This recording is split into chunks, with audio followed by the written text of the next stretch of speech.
Have you guys ever been 20 years old and walk up to a bar and have some oysters and then say, "Hey, I've had this in Europe, Yeah, and yeah, yeah. they are the future." Have you guys ever Yeah. done that? Because I feel Yeah, like yeah, yeah, yeah. that's so cool. I feel like that would No. be such a cool thing to do if you were like a cool guy. Yeah, yeah. No, it's There's I this movie is so full of those moments that I'm just like, oh man, if I was a shithead 19-year-old, I would think this is the coolest thing. It's like the first time you read a Bukowski poem and you're yeah, like, are you allowed to curse in poetry? This guy is yeah, so cool. yeah. And I hated that part of this movie. You know, Whenever it's kind of.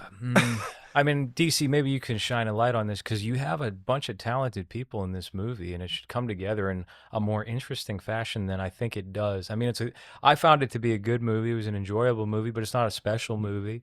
It's a Mhm. very replaceable movie, in fact. And considering who helmed it, and also Dominic Sessa is great, I would say, as young Excellent. Anthony Bourdain. He's got like a great voice emulation of Bourdain, where he's not doing too much and he looks moody, and it's good.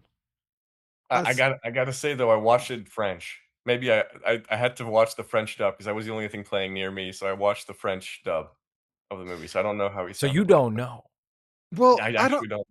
I mean, Mm. I'm not familiar with Bourdain at all. Like, I'm the one in the podcast that can say I've heard his voice, but I've never watched like an episode of anything he's done or anything. Like, I don't really know anything about him. So, I came into this story blind as to like, let's see what I can learn about Anthony Bourdain, and I feel like I learned nothing. Nothing. No, And I Yeah. think actually, and that's the problem. Like, it doesn't that's feel like a right. biopic. It feels like this would just fit in an episode of whatever. Oh, this is an episode of a character that doesn't matter, and then he doesn't change anything about himself from beginning to the end of the movie. He kind of just cheats everyone to get what I he think gets. I think Matt Johnson has and he kind of did this with Blackberry, where it's like he's skinning what would be a biopic and fitting in another story.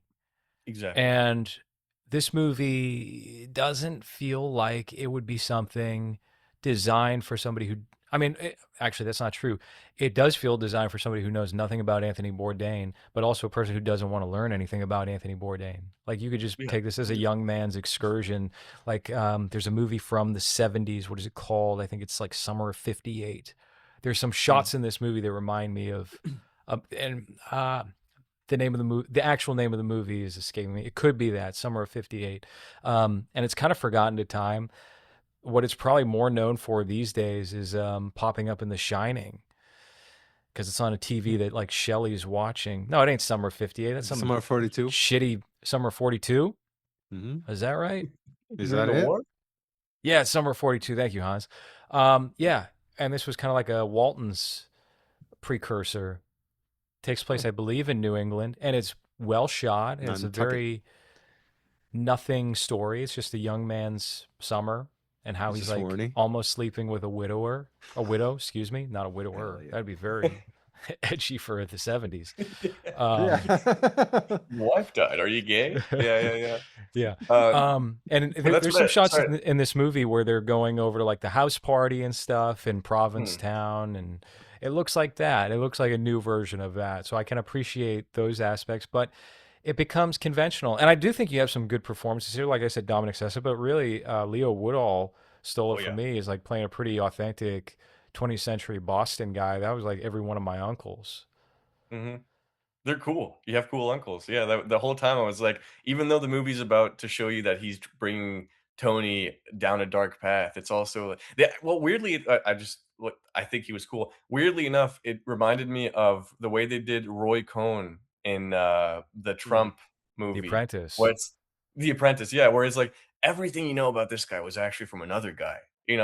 Type of stuff where the drugs, the way he talked about this and that, the oyster. I don't know like the But mentor teaching someone all their traits is something that I've seen only in the but the, Trump movie so but I far. think the problem with this movie is that the dark path is like 2 days of partying, and then Yeah, the other guy gets fired, and then now he has a job.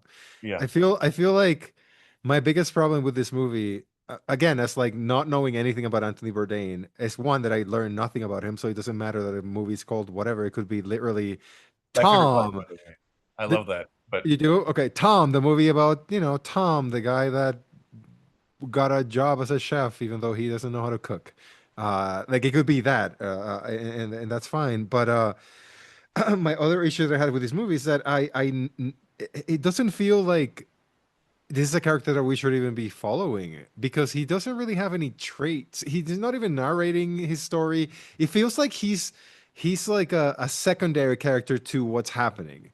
yeah, Every time something happens, he's just kind of standing there awkwardly, staring from like the dark and just getting away or just like running away from his problems, running away from everything. So at no point it feels like we're either following him or rooting for him. Uh, there's a couple of scenes that I found very confusing as to like what kind of character are we supposed to believe he is. There's one where he's just standing at the party. He's just standing in the dark, staring wide-eyed at a girl, and then he walks up to her and goes like, "Hey, do you know that shellfish gives me a boner?" Or like talks about like how mollusks or whatever are aphrodisiacs, and I'm just like, okay, so are we supposed to believe that he's the cool? Again, I don't know anything about Anthony Bourdain, but what I know is that people think that he's like cool and then whatever, right? That's his he's whole pretty cool. image. Yeah, He's not cool in this movie at all. So if this right. is like this is where he, where he was born, and so like develop his personality or whatever, we get none of that. We get an awkward. He doesn't know how to talk to anyone. He doesn't know how to interact with people socially. He doesn't know how to lie because no one really believes he lies. Everyone kind of knows that he's just pretending to be a character that he's not. Yeah, And then there's no consequences to anything, to any of his lies or anything that happens. Why? Because he's lying about having experience about being a chef. The head chef knows that, but he likes him, so he puts up with him because he likes him. And then the restaurant is set on fire because of him, and he just runs away because, oh, this girl that I've been wanting to fuck, which by the way I've been stalking, and the reason why I'm here is because I'm stalking this girl that I'm obsessed with. This girl that I've been stalking all of a sudden realizes that I've been stalking her, so she's like, and then the next couple of days she's like, you know what, come look for me at college in September. So it's like, okay, so no consequences for the creepy whatever thing. It worked. So at the end of the movie, he is not a chef, but gets a recommendation to be a chef in a prestigious school or whatever to learn or whatever the fuck that last thing is. That's a scene that we get. Uh, yeah, Even though he never learned how to fucking cook an egg, he was just nice to the Antonio Bandera character.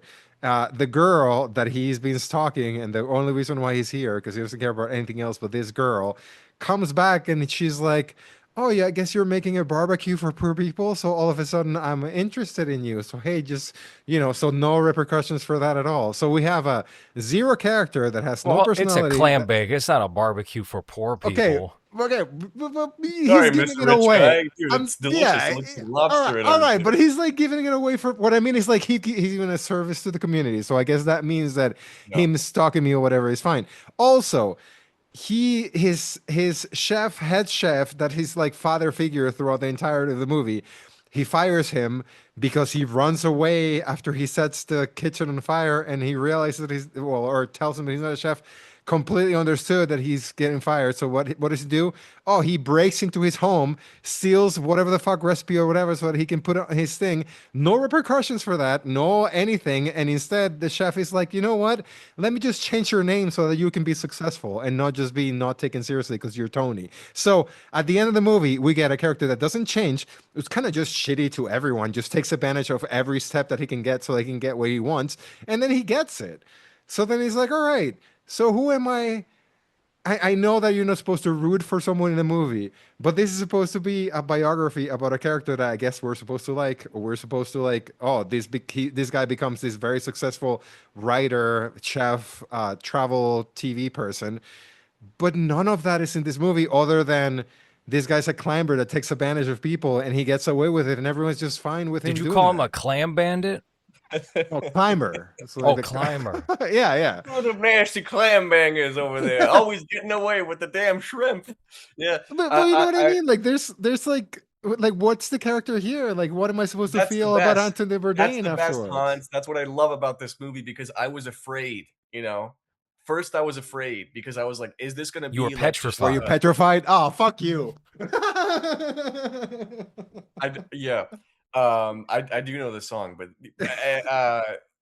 I was fearing this sort of thing where like it's going to cut to him 20 years later, and it's welcome to my world, Anthony Bourdain. I love the idea of the fact that first you don't really get to know him. Second, it's the least interesting stage in his life where he hasn't really done anything. He's not cool. He's not interesting. He's sort of, as the first quote says, which is from Bourdain himself, which is like, I was basically a lousy lout, deserving of an ass kicking. That's a great thing. It's like the idea of, for example, doing a biopic on the guy who invented, I don't know, the first steam engine, but as a kid where he was just like being a piece of shit to his sister. I think that's so interesting. It's like someone who does something interesting, but at a point where he's nothing. I love that Ooh, concept. what about doing Uh, it at like age 1 and you cover yeah, age 1 of that guy?